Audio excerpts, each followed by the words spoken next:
त्यांची इच्छा आहे.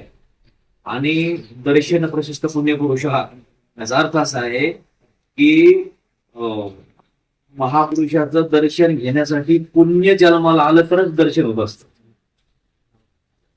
ज्याच्याकडे पुण्य आलं आहे त्याचीच अशी वाहणी वाट होईल, इथं येऊ शकतो. आणि अशा सध्या कलियुगामध्ये अशा महापुरुषाचं दर्शन घेण्यासाठी तुमचं पुण्य असणं गरजेचं आहे. आणि कारण साधू दुर्मिळ आहे आणि तुमचं पुण्य असेल तरच असे दर्शन होणार आहे. एक भाव.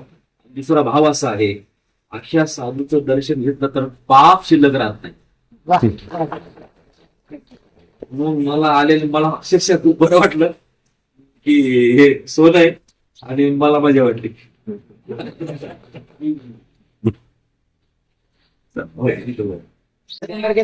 माऊलीचं कसं चालणं बोलणं असं सेम टक्के आहे. हे शब्द ऐकायला मिळत नाही. म्हणजे आता जास्त बोलत नाही. रामकृष्ण आहे कशाने होता तिथं.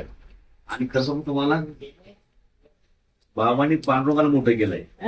मी बऱ्याच ठिकाणी जातो, स्वतः महाराज मोठे होतात तिथं देवाला पुढे गेलेलं आहे. हे वेगळं आहे.